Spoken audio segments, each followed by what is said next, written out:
All right, this is CROM Update Podcast number 52, and I am joined by another writer, my second writer, Ali, who reached out months ago. I think it was definitely around holidays, so things Yep. kind of get a little hectic, as they will. So he's also my first recording in 2025, and based on the sample that Ali sent me, man, I cannot wait to get into it with you today. So, Ali, how you doing today? I'm doing great. Good to be here with you, Kurt, and speaking to the whole CROM universe. Yeah, I'm trying to get it. The terminology now is like community. That sort of CROMunity. the play on words and Yeah, everything. So that's we'll a good see. one. We'll see how it goes along. But just because I'm the lead on this doesn't mean I get to control everything. It's always the fan base that really at the end will, they'll put their touches on there. But if I can be so bold to ask, how you found Crom and I, and what caused you to say, "Hey, let me see if I can make some contribution to this silly little comic book project." Definitely.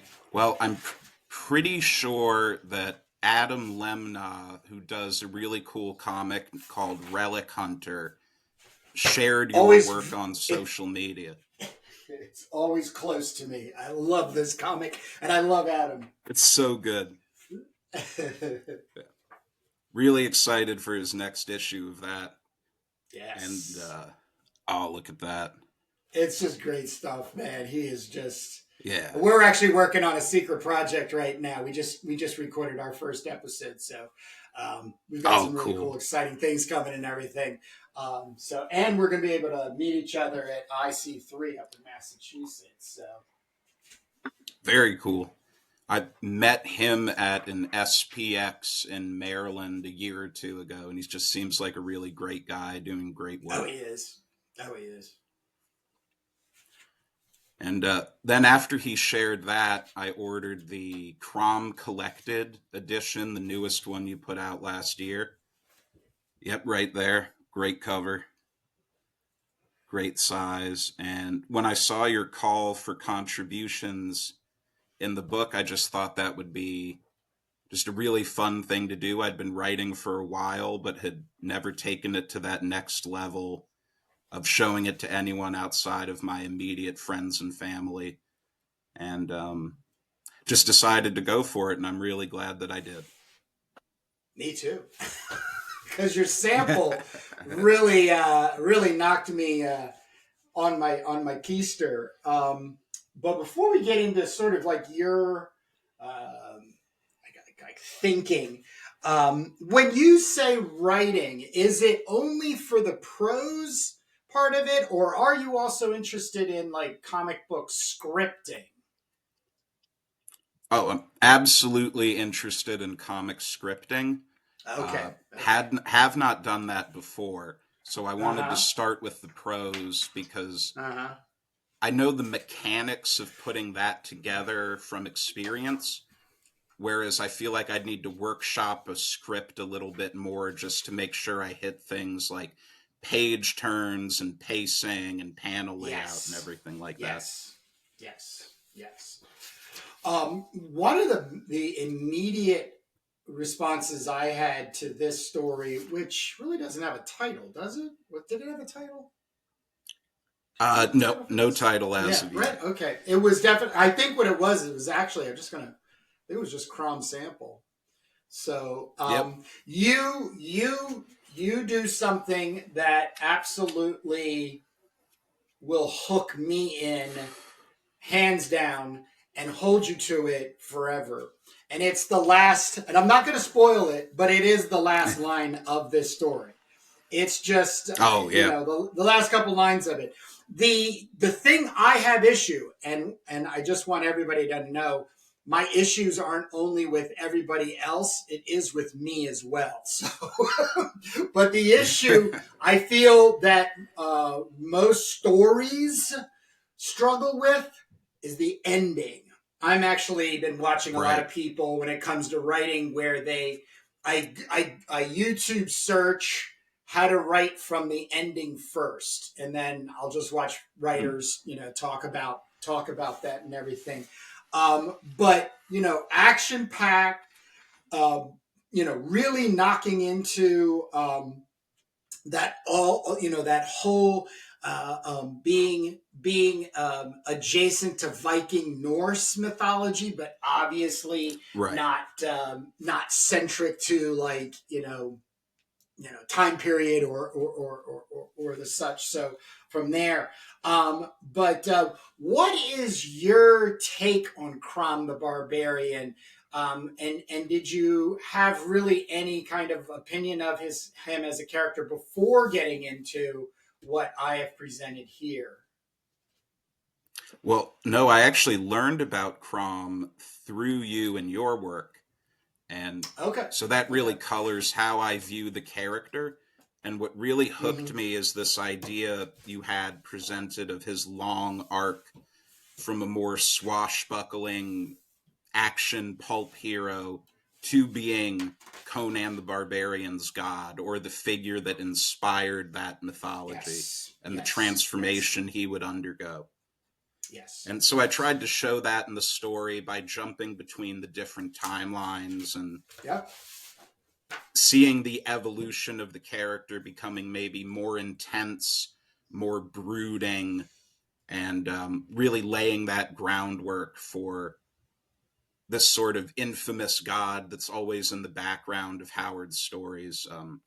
You don't get much about Samaria, but just from how Conan is written, I think it tells a lot about who would be the god that these people worship, and that would probably be a pretty scary guy. And how do they come to be? Um, we bounced back email wise, and you had some very tough questions for me, which I was just on the cusp of investigating myself. So they were actually very exciting questions. And one of them was sort of like let's call it the format, you know, short stories in verse of longer stories, and I am very obsessed right now on telling this long narrative in short stories and from another person's point of view.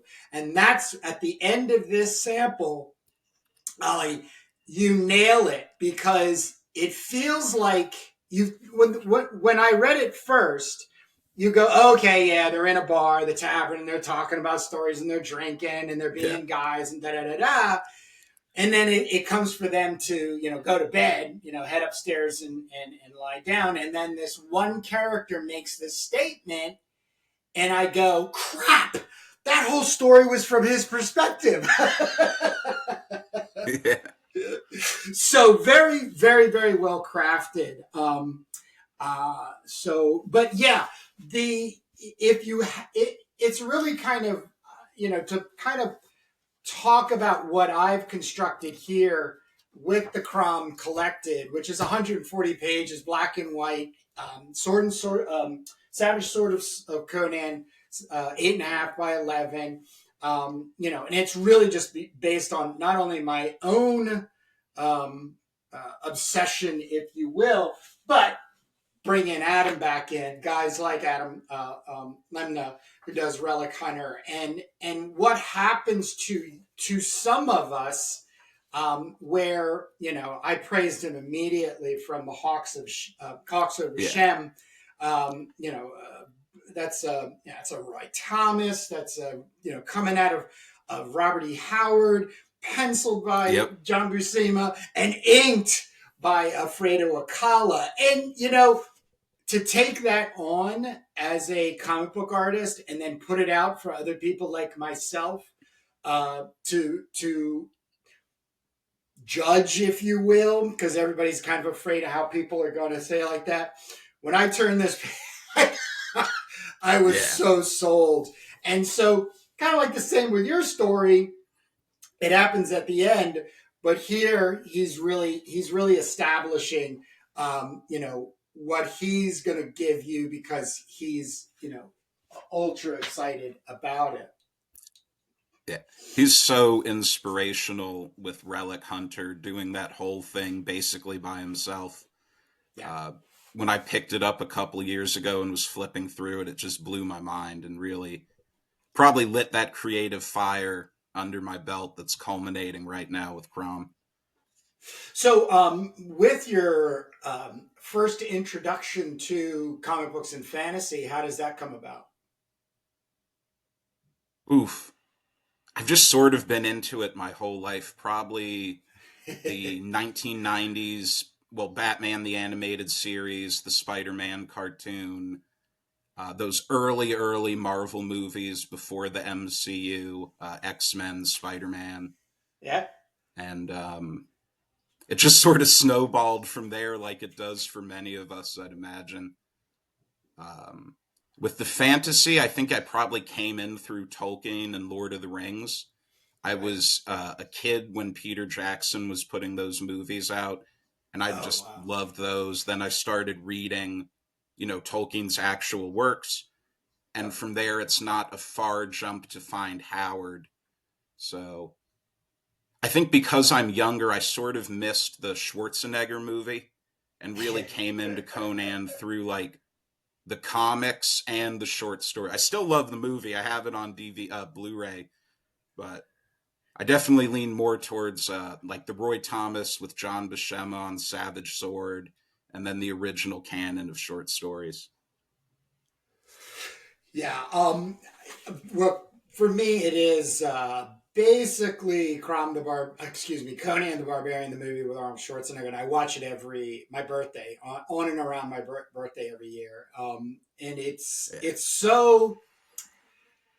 There's just so many. I actually, and this is the God's honest truth. I have a lot of friends of mine who are psychiatrists and psychologists, or however you go about it, and I have tempted them to psychoanalyze me based as a creative artist, from that movie on, but most of them are sort of turned off by the movie because I'm like, you gotta watch the movie, and of course they're always like It's a Arnold classic. Schwarzenegger. And I don't want to watch an Arnold Schwarzenegger movie.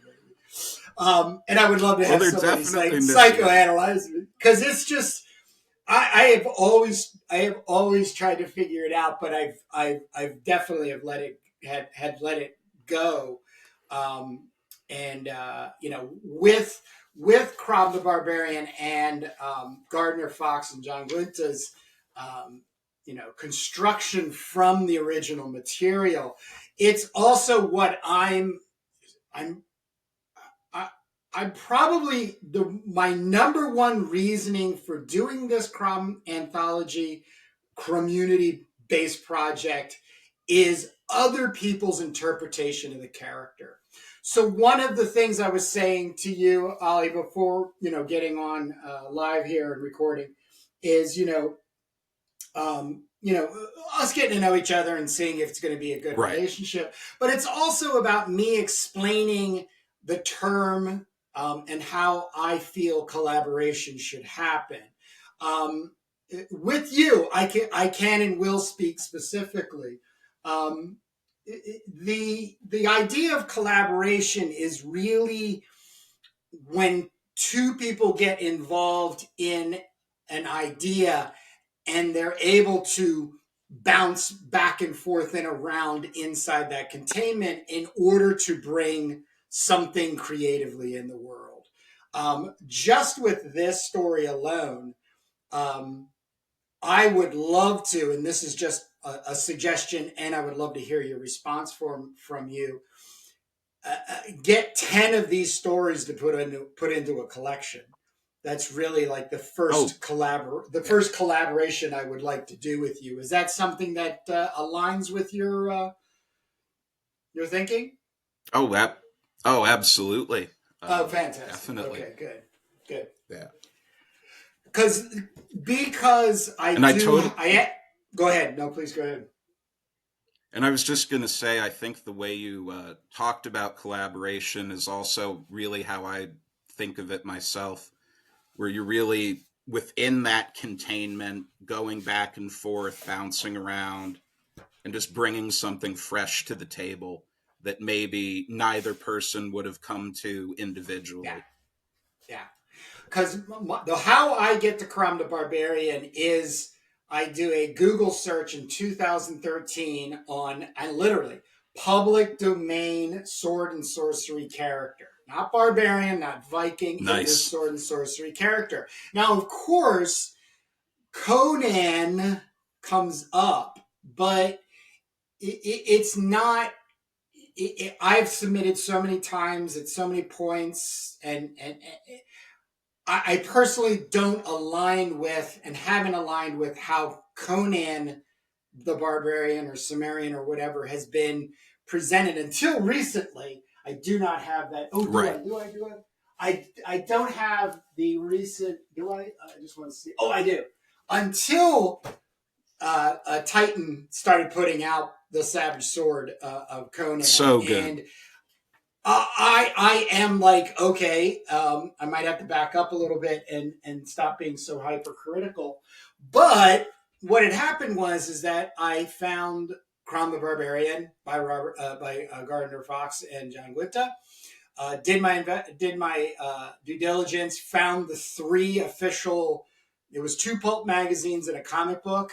Tracked them down, purchased them, had them, put them together into a nice, nifty little collection, full color, because that is how they came around. But I wanted to keep his voice. So CROM, as a voice, was from a creator. Now, John Guinta most definitely had, a point, because he was a pulp writer or heavily working in the pulps and in comics. But I attribute it to him, so I started tracking down pulp fiction, because Fox wrote 20-something pulp stories. The first one I got was The Warlock of Sharador, which was actually his last for Planet Stories. And I read that and went, oh my gosh, the science in this is so funky. If you change the character from Flame to CROM in a little bit more, I have all of this material. And so that was sort of the way I was approaching it. As a light proposal to you, it's how I would like to, kind of get you revved up in keeping your writing juices flowing, is to make something in this type of format. Because it also can be inserted as things go along into the CROM anthologies for promotional points. But if you had 10 stories and they were 13 to 14 pieces, and not only myself but others were illustrating it, lending illustrations to it, I think it could have a lot more heavier weight than just throwing story at people, even if it is illustrated, but giving somebody some weight. Yeah, no, that sounds like a good idea. Yeah, because one of the biggest frustrations I have, and it's something that I had come through when I was from 2013 moving back into becoming a fantasy artist, comic book artist and stuff. I started using Facebook and Facebook groups, and found a sword and sorcery group, which I'm still a part of if you want to consider it that. But I started having people being very anti-comic book, especially when it came to Conan. But I did find people that I would get kind of beaten up a little bit, just in the comments on proposing something or just saying, hey guys, what do you think of this and everything, but I would also get some very, very nice people, sending me messages saying, hey, don't take it personally. It's just the way there is a division between the literary sword and sorcery and the comic book sword and sorcery. But I'm starting to find more generational younger people are kind of dipping their toes maybe in both pools.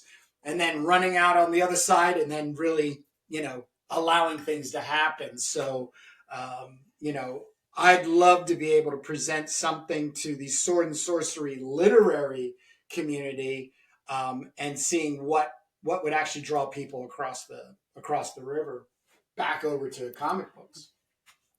Yeah. It is interesting how there is that divide with sword and sorcery.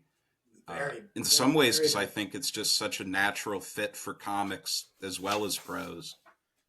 But that's something I love about the Savage Sword that Titan's putting out, and what you're doing with the anthology is having both, like illustrated stories and comics. Yeah. And I'm not a big reader per se, or when I was a younger guy, I wasn't a big reader. But if I had nothing to read, comic book wise, and I'm flipping through Savage Sword of Conan, 32 again, and I come to the story, oh well, I might as well start reading it, and your brain goes. Or the other thing I love is the sort of educational modules they would put in there. So they would expand upon the timing of, like 1928 and, Robert E. Howard and Clark Ashton Smith and H.P. Lovecraft writing this, sword fantasy or, medieval horror, cosmic, just this stuff that hadn't gotten, itself developed and everything, but it started catching on like fire. Oh, absolutely. I think it's just those old Savage Sword magazines were just so cool.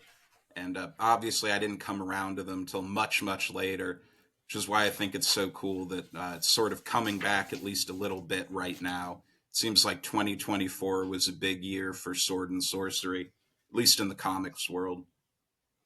Yeah, it wasn't surprising, but I think the thing that we're experiencing when it comes to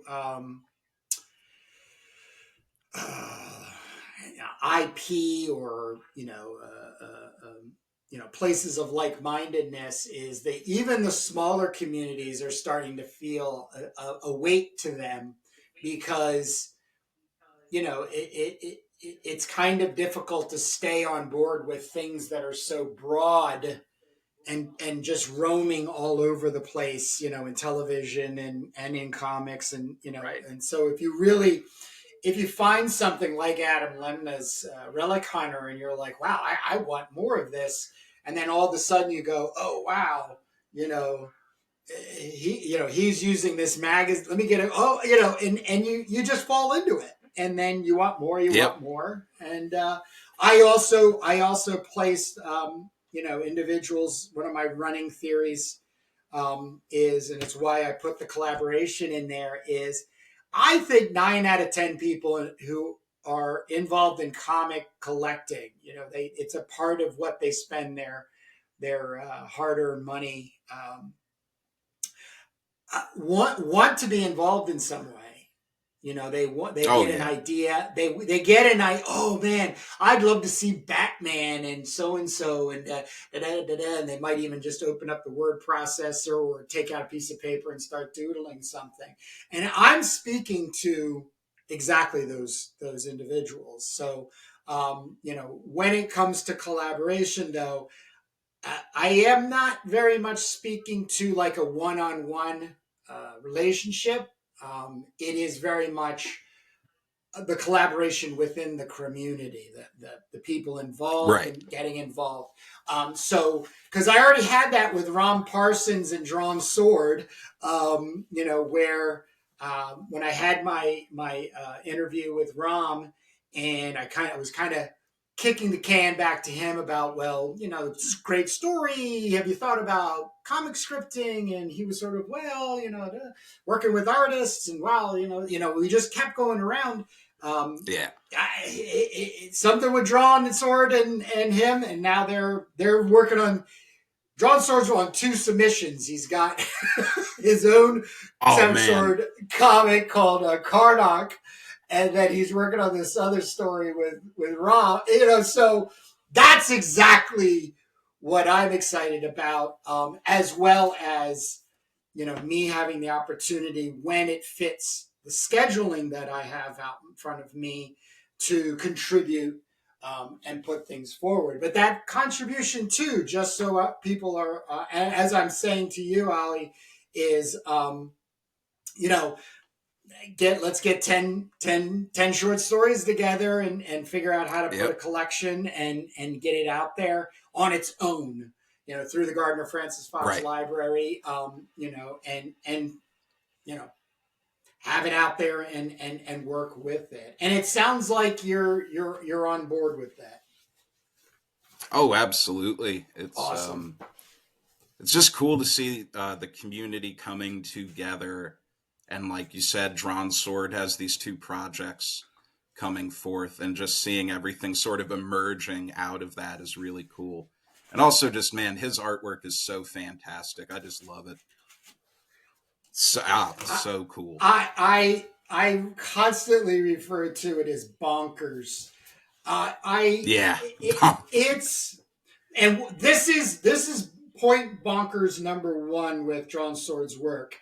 This is what's referred to as A4, which is sort of like a 9 by 12 ish type of American measurements. So Right. it's larger than your standardized comic book, which I am so much obsessed with larger format than the stuff. But Drawn Sword, this is A4 drawing to A4 print. This is a 1-to-1 ratio, people. This book is 32 so pages.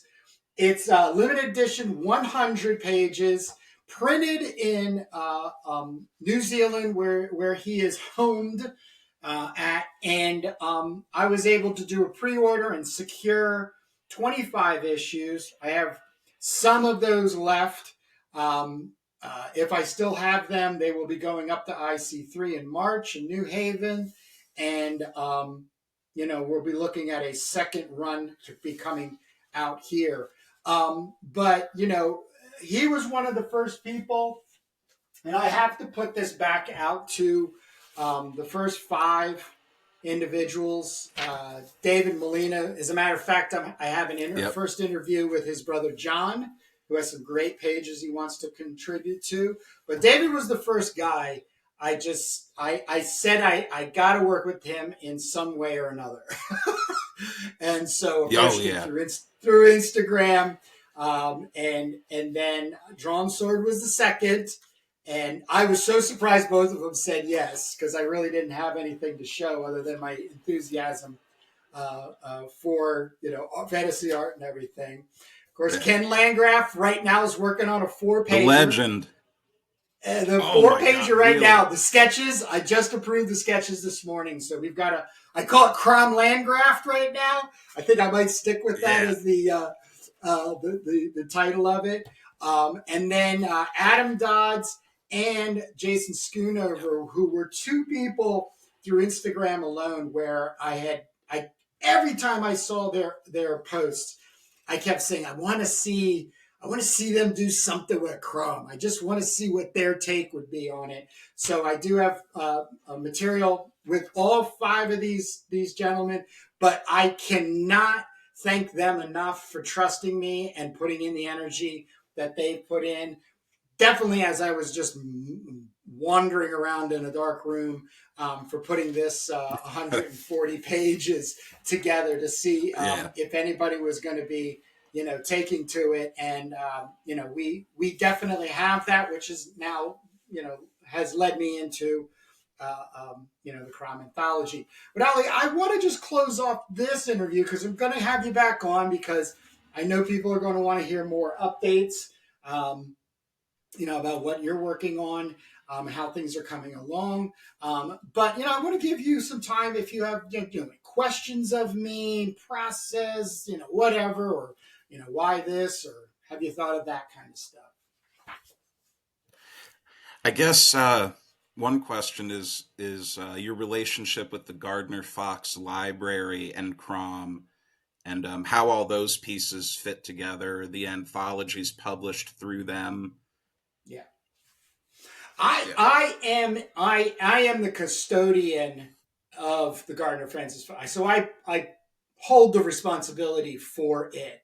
The Right. idea, since I collected all 156 of his vintage paperback novels, which range from bizarre romance and sexy spy gals to historical fiction and sci-fi and everything, because he has such a deeper tie with comics, yet he never got his like Stanley, Jack Kirby, Right. plaque. People really don't kick his name Yeah. around that much. And personally, I think it's because he jumped out of comics at the wrong time, which was in 1968. And Yep.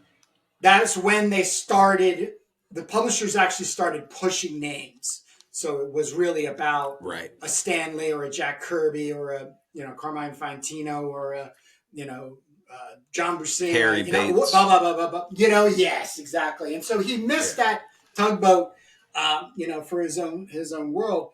But the idea is, as I'm getting older, to really kind of consolidate and push everything creatively through his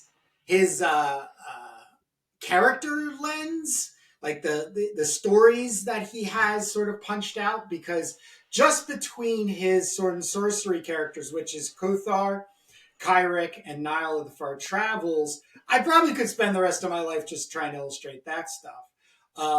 But the CROM the Barbarian holds a bit of SEO, search engine optimization, higher than those, because when people search for CROM the Barbarian, you get a whole bunch of Conan the Nope. Yep. Barbarian. And when you search Conan the Barbarian, you get a whole bunch of CROM Yeah. the Barbarian.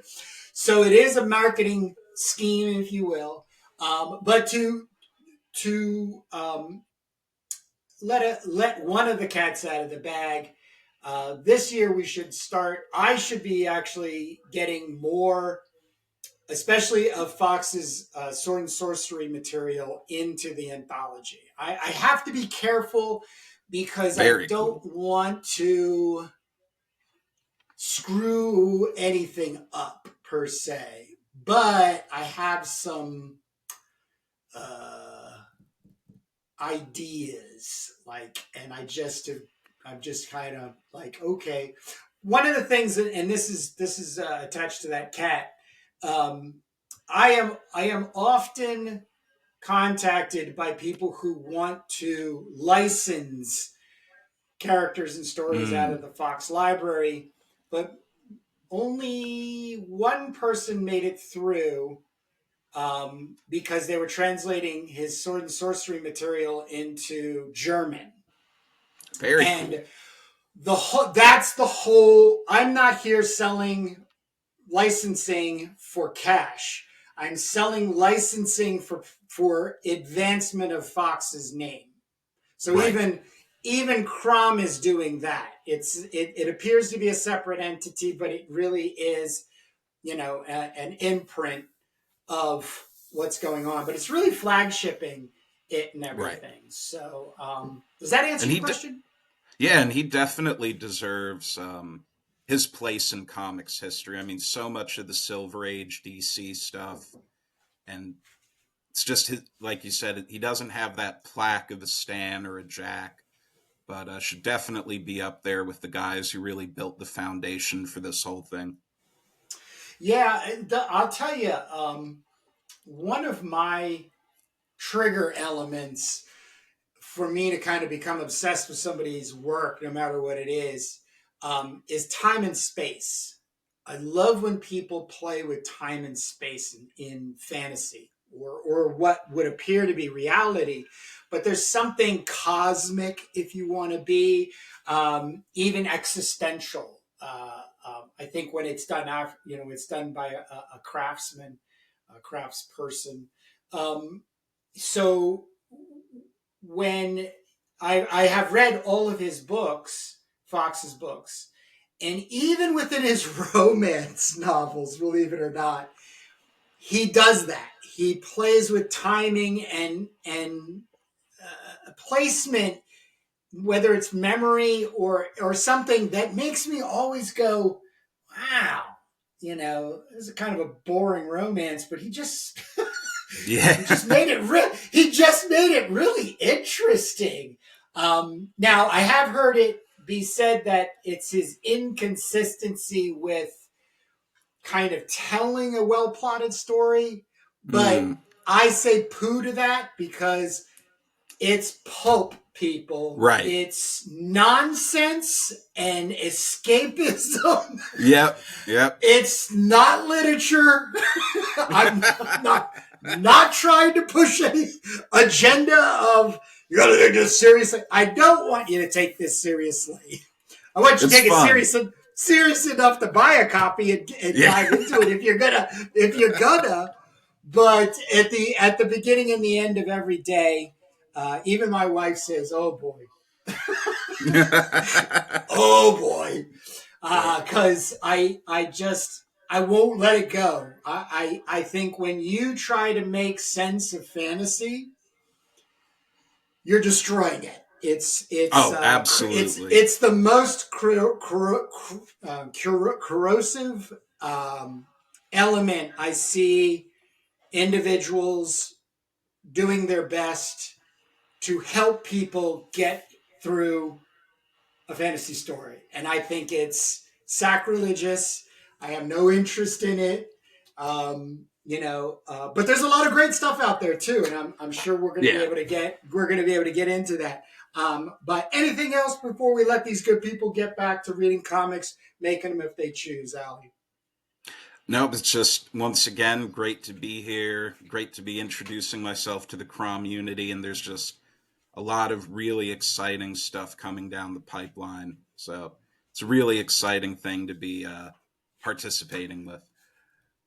Yes. One of the things we're going to start talking about is how to, obviously get this into the hands of the right people when it comes time to start seeing some visuals from there.